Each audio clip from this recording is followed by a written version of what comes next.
The Northern Iowa women grit out a win over North Dakota State. Hello, everyone. Welcome to Slasher U. I'm your host, Christian Brown. We are going to break down UNI defeating North Dakota State University 79-70 in a very good matchup through and through in this one. I was looking forward to this game. I sat down, watched it on the replay. Just didn't have a chance to watch it live, Steve. But when I went through and finally watched this game, it was exactly what I expected. A very up and down game until honestly probably about middle of the second quarter. I'd say more towards right at the end of the half. It was UNI, and they really kind of took off the rest of the way. But this was a very good game, Steve. Yeah, it was. And it's, when we were trying to decide what game we should look at for this evening, as soon as we saw this matchup, we both got really excited because, Northern Iowa, I think, caught our attention right around Thanksgiving. They played some ranked opponents, fared pretty well.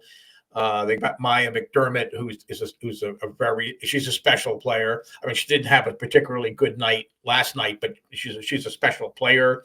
North Dakota State won their first 6 games, but then they kind of stumbled a little bit.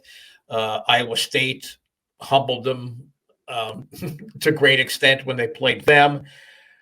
But it was really a tale of some really big runs for the Panthers and then them just dropping off, the face of the earth. I think they were up by as many as 19 in the second quarter at one point, and then they had another rally in third quarter. The Bison did control the boards. So what really kept them, I think, in the game was their second chance points. I mean, I want to say they had either 14 or 16 second chance points. I remember reading it. I was going to write it down. And why would I do that? I want to be totally prepared for this show when we're talking about this. But basically, it was the second chance points. Northern Iowa's Grace Buffelli, she had 17 points. She had 8 rebounds. She did a nice job, came up big when she needed to. North Dakota State, I don't know which team is going to show up anymore. I mean, early on in the year, I was like, oh, this is really, they're going to be fun to watch all season. Again, they've had some tough competition, but really, from a physical standpoint, they should have overmatched Northern Iowa, and they should have controlled the boards. So that should have played into their hands, and it just simply did not. If Northern Iowa hadn't just gone ice cold in the fourth quarter, this game would not even be as close as it was.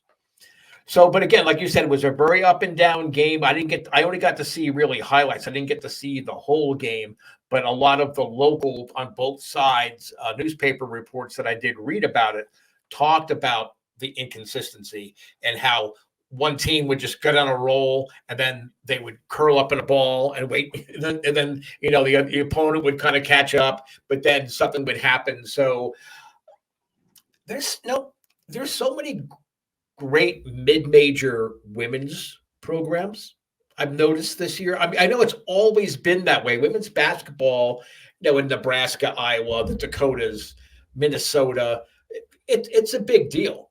Kansas, Illinois. I mean, women's basketball probably draws as many fans as men's basketball teams do for some of these smaller schools and mid-major conferences. So, I think it's going to be fun to watch teams like, I think North Dakota State, once it gets into conference play, I think it's going to be a little bit more consistent. Northern Iowa is going to be a headache for anybody that they play, especially if Maya McDermott's at the top of her game. It's going to be a long night for anybody that the Panthers play. So, but I'm really glad that, we kind of dove deep into this game because, it's easy to talk about UConn or South Carolina or Stanford or any of the SEC schools, smaller programs like this. This is where the future growth for women's basketball is going to be, in these smaller mid-major programs. So I'm really glad we're able to give a little shout out to these two sides. I mean, you talk about UNI is going to be a headache to a lot of these teams. Well, they're going to have a test on Sunday. They're taking on 16th ranked Iowa right away. I saw that. Speaking about, North Dakota State, with the ups and downs of this game, they lost the battle in the second quarter, and that's basically it. They were down 30-11. I mean, they are outscored 30-11 in the second quarter. They had a great fourth quarter, just like you said. It just wasn't enough because of such Right. that hurtful second and third quarter. And that was something that you really got to change and really got to make adjustments. I think that team is going to be great. I think we're going to see some good play from North Dakota State throughout the season, and I wouldn't be surprised if we see them continue to be towards the top of the Summit League for the foreseeable future. Emily Benke did fantastic. She paced herself into a nice, her second straight double, if you will. She had 16 points, which is a career high for her, and then 10 rebounds.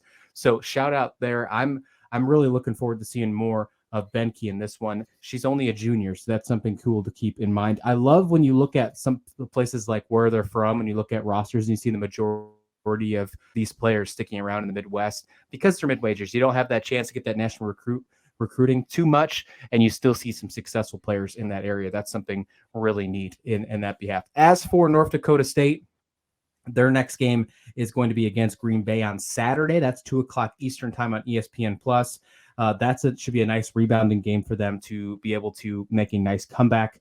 I think they have a good chance of really taking a good shot at the Summit there. And then as for UNI, I think we all know that they're going to be in it in the MVC. I really do think that they're going to be one of those teams to look out for all season long. Now, right now, they have some tough competition. UIC is doing really good right now. I believe they've only lost one game.